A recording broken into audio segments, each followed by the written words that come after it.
Have you ever noticed how some of the most destructive people in your life aren't the obviously aggressive ones, but rather those who seem weak, helpless, perpetually victimized? They don't attack you directly. They don't confront you openly. They simply poison the atmosphere around them with their quiet resentment, their subtle manipulations, their endless complaints about how unfair life is. And before you realize it, you're drained, guilty, walking on eggshells around them. Now imagine if you understood exactly what was happening. If you could see through their mask of weakness to the dangerous power they wield through resentment. That's where the truth lies. When Friedrich Nietzsche declared that nothing on earth consumes a man more quickly than the passion of resentment, he wasn't just making a philosophical observation. He was revealing one of humanity's most toxic psychological mechanisms. A mechanism that turns apparent weakness into a weapon more destructive than any open aggression. You have been taught to feel sympathy for the weak, to help those who seem powerless, to protect those who appear vulnerable. But here's a truth that perhaps no one has told you with this clarity. Some people weaponize their weakness. They turn their resentment into a control system that is more effective than any direct confrontation could ever be. These are the people who never take responsibility for their failures, but always find someone else to blame. They're the ones who make you feel guilty for your successes, who drain your energy with their constant complaints, who manipulate you through their apparent helplessness. They don't need to be strong to control you. Their weakness becomes their strength. Do you know why? Because being around a resentful person is like being near a psychological black hole. They don't just affect themselves. They create an entire gravitational field of negativity that pulls everything around them into their orbit of bitterness and blame. Nietzsche called this ressentiment, not just simple resentment, but a deep, festering poison that redefines good and evil based on envy and spite. The resentful person doesn't aspire to rise. They aspire to bring others down to their level. They don't seek to become strong. They seek to make strength seem like a vice. But here's what most people don't realize. When you allow resentful people to remain in your life, when you constantly try to help them, explain yourself to them, or make them feel better about their self-imposed limitations, you become complicit in their psychological destruction. Not just theirs, but your own. Carl Jung understood this dynamic when he wrote about psychological vampires, those who feed off others' vitality because they've disconnected from their own life force. The resentful person is the ultimate psychological vampire. They don't want your blood, they want your light, and they'll dim it systematically, one guilt trip at a time, one manipulation at a time, one endless complaint at a time. The most insidious part, they make you feel like you're the problem. When you succeed, you're showing off. When you're happy, you're insensitive to their pain. When you set boundaries, you're selfish. They've created a reality where your strength becomes your weakness, where your growth becomes your guilt. This is the hidden mechanism of resentment. It doesn't just destroy the person who harbors it. It creates a toxic environment that destroys everyone who comes into contact with it. And the worst part is that it disguises itself as virtue. The resentful person presents themselves as moral, as the victim of an unjust world, as someone who deserves your sympathy and support. But I'll tell you why this is so dangerous, because when you feed resentment with your attention, your energy, your guilt, you don't help the resentful person overcome their condition. You enable it. You become part of the problem. You become another source of energy for them to drain, another person to blame when their life doesn't improve, despite all your help. Carl Jung said that everything that irritates us about others can lead us to a better understanding of ourselves. But when it comes to resentful people, what irritates us most is often our own inability to help them, our own frustration at their refusal to change, our own guilt at wanting to walk away from their endless drama. Now think about this. When you encounter someone consumed by resentment, who really gets affected? Who loses sleep over their problems? Who spends hours trying to understand their pain, trying to find solutions for their self-created limitations? This reveals more about you than about them. It reveals how much you've been conditioned to believe that you're responsible for other people's emotional states. You think you're being compassionate. You believe you're being a good person. But the truth is darker. Your compulsive need to help resentful people often stems from your own unresolved guilt, your own fear of being seen as selfish, your own deep-seated belief that you don't deserve to be happy if others around you are suffering. Nietzsche understood this dynamic perfectly. He saw how Christianity had created what he called slave morality, a value system that makes strength seem evil and weakness seem virtuous. This inversion of values is exactly what resentful people exploit. They make you feel guilty for being strong, successful, or happy because they've internalized the belief that these qualities are somehow morally suspect. But here's what Nietzsche knew that most people refuse to accept. Not all suffering is noble. Not all weakness deserves sympathy. Some people choose to remain weak because weakness gives them power. The power to manipulate others through guilt. The power to avoid responsibility for their lives. The power to make their problems everyone else's burden. The resentful person doesn't want solutions. They want validation for their victimhood. They don't want to overcome their limitations. They want to make their limitations everyone else's problem.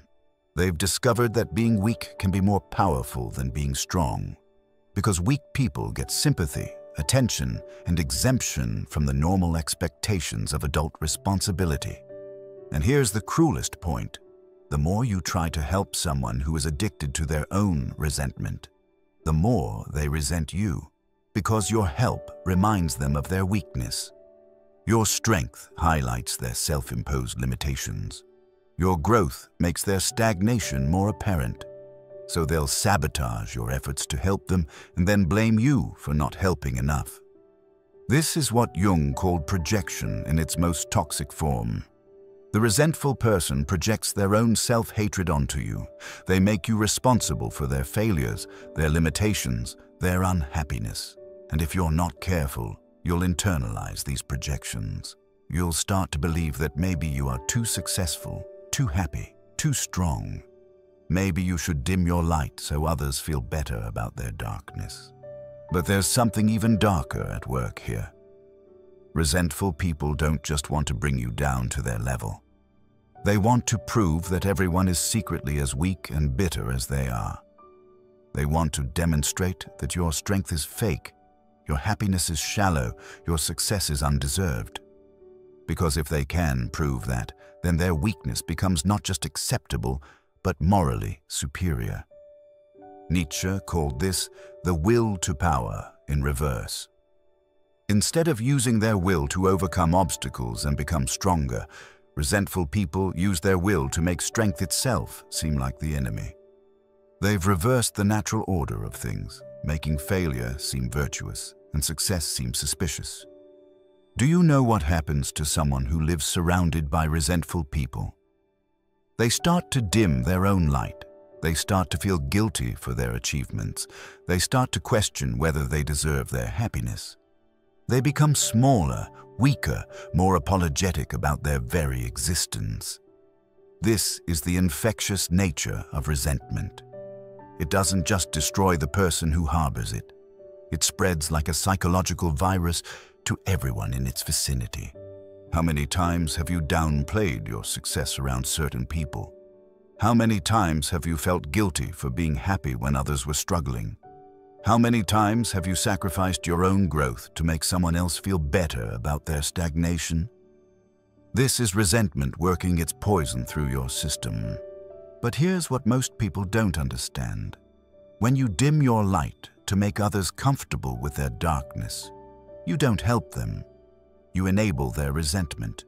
You confirm their belief that strength is the enemy, that success is suspicious, that happiness is somehow selfish.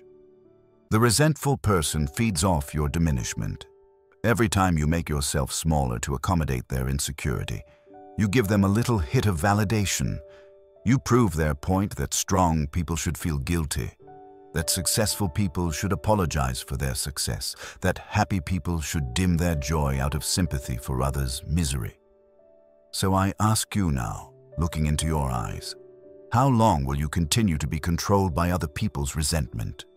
How long will you allow their self-imposed limitations to become your limitations? How long will you let their poison infect your system? Maybe it's time to understand what Nietzsche really meant when he talked about becoming who you are. Maybe it's time to stop apologizing for your strength and start protecting it from those who would drain it away. The first step in dealing with resentful people is recognition. You need to identify the patterns, the subtle manipulations, the ways they make their problems your responsibility. Resentful people are masters of emotional manipulation. They know exactly which buttons to push to make you feel guilty, responsible, or obligated to help them. They'll tell you about their struggles right after you share good news. They'll make passive-aggressive comments about how lucky you are, implying that your success is unearned. They'll create crises that require your immediate attention, pulling you away from your own priorities.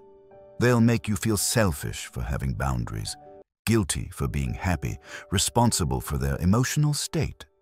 But here's what you need to understand. You cannot help someone who is addicted to their own victimhood. You cannot save someone who has made being unsavable their identity. You cannot lift someone up who has made being down their source of power.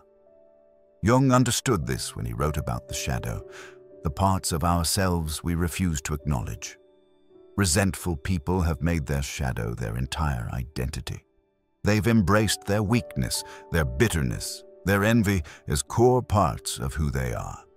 And they will fight any attempt to help them change, because change would mean losing the only source of power they've ever known. This is why setting boundaries with resentful people is so difficult. They don't just resist your boundaries. They make you feel evil for having them. They turn your self-protection into evidence of your selfishness. They weaponize their vulnerability against your strength. But you must set these boundaries anyway. Not because you don't care about their suffering, but because their suffering has become a weapon they use against others. Not because you lack compassion, but because true compassion sometimes requires tough love. When you stop feeding someone's resentment with your attention, your guilt, your energy, one of two things will happen. Either they'll finally be forced to take responsibility for their own life, or they'll find another source of energy to drain. But either way, you'll be free from their psychological vampirism. The key is understanding that you cannot love someone out of their resentment. You cannot sacrifice enough to satisfy their envy. You cannot make yourself small enough to make them feel big. Resentment is an internal poison that only the person harboring it can neutralize. Nietzsche wrote about the eternal recurrence, the idea that we should live as if we had to repeat our choices infinitely. Ask yourself, if you had to deal with this resentful person's manipulation, their guilt trips, their energy-draining behavior for eternity, would you choose to continue engaging with them? If the answer is no, then why are you choosing it now? The truth is, by enabling resentful people, you're not just harming yourself, you're harming them too. You're allowing them to avoid the growth that comes from taking responsibility for their own life. You're preventing them from developing their own strength by constantly providing them with yours. True compassion sometimes looks like withdrawal. Sometimes the most loving thing you can do for someone addicted to their own weakness is to stop enabling that addiction. Sometimes you help people most by refusing to help them at all. But this requires what Nietzsche called the will to power, not power over others, but power over yourself. The power to resist manipulation, the power to maintain your boundaries despite emotional pressure, the power to stay strong even when others try to guilt you into weakness. This is incredibly difficult because resentful people are experts at making you feel responsible for their emotional state. They'll accuse you of abandoning them, of being selfish, of lacking compassion. They'll try to convince you that your strength is somehow cruel, that your boundaries are somehow violent.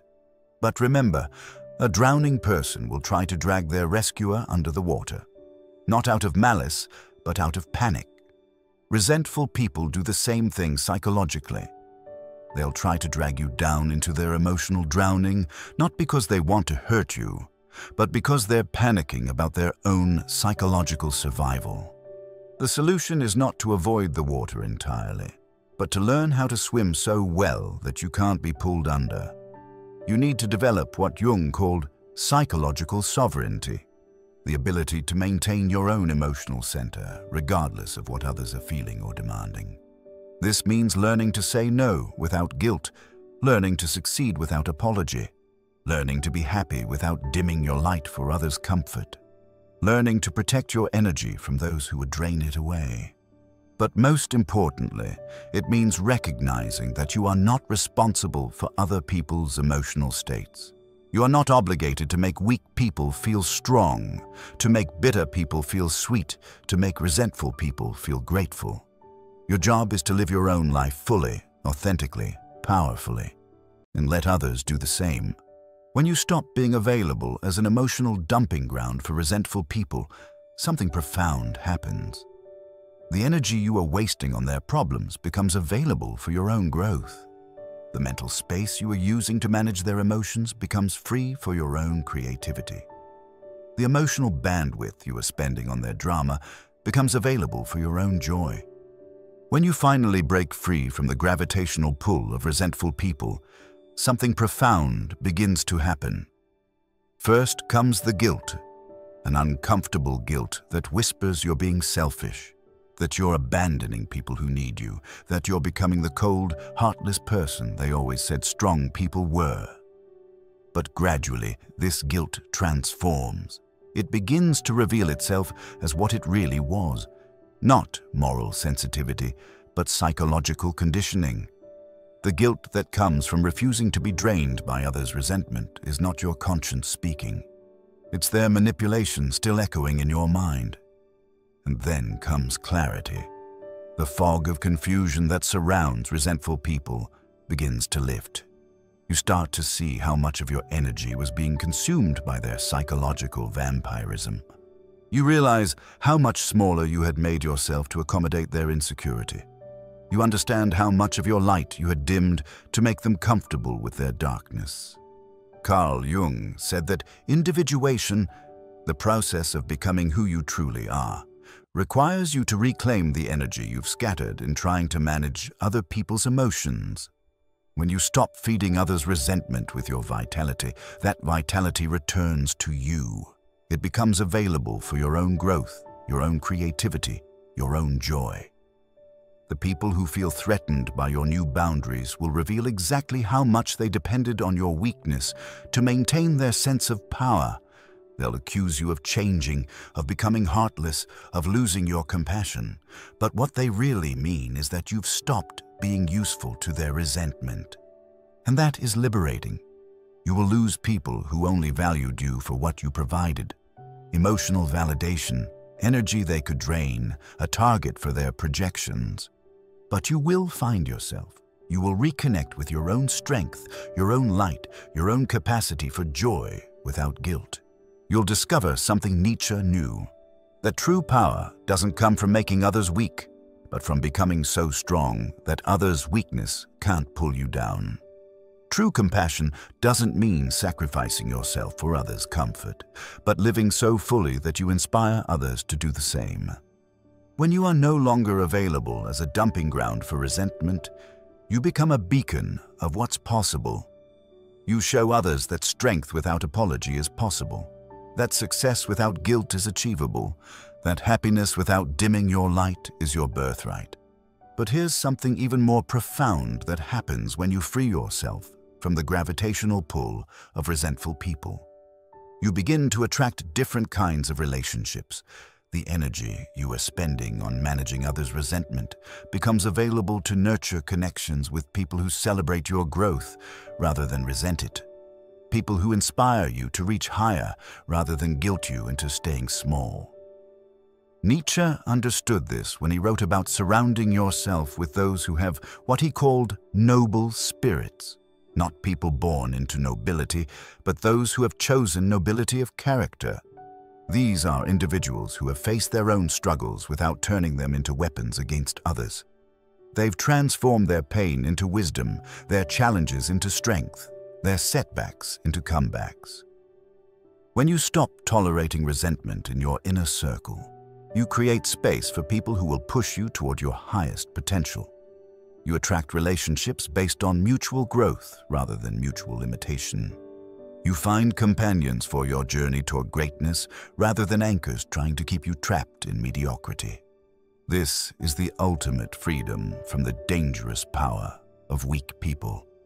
Not just protecting yourself from their poison, but surrounding yourself with the antidote. People who embody the strength, growth, and authenticity you're cultivating within yourself. And if you have made it this far, it's because a part of you is already ready for this transformation. A part of you has already understood that being loved by resentful people means nothing if it requires you to abandon your own strength. True self-love begins when you choose your own growth over others' comfort with your limitations. Today, we learned from Friedrich Nietzsche that resentment is one of humanity's most toxic emotions. One that doesn't just destroy the person who harbors it, but creates a field of psychological poison that infects everyone around it. We discovered how some people weaponize their weakness, turning their resentment into a control system more powerful than any direct aggression. If these insights sparked a moment of recognition in you, hit the like button to share this wisdom with others who might be struggling with resentful people in their lives. Subscribe to join our community, where we dive deeper into life-changing ideas every week. Explore more insights that transform how we see ourselves and the world around us. Now tell me in the comments, are you ready to stop apologizing for your strength? Are you willing to protect your energy from those who would drain it through their resentment? If this message resonated with you, write in the comments, "I choose my strength." Let's see how many here are ready to break free from the dangerous power of weak people. Take a moment to like this video and subscribe to our YouTube channel. Until we meet again, remember, your strength is not something to apologize for. It's something to protect, cultivate, and live fully. Let Nietzsche's wisdom remind us that nothing consumes us more quickly than the poison of resentment, whether it's our own or others. Choose strength. Choose growth. Choose yourself. And don't forget, keep watching the next video where we'll explore another profound psychological truth that could transform your life.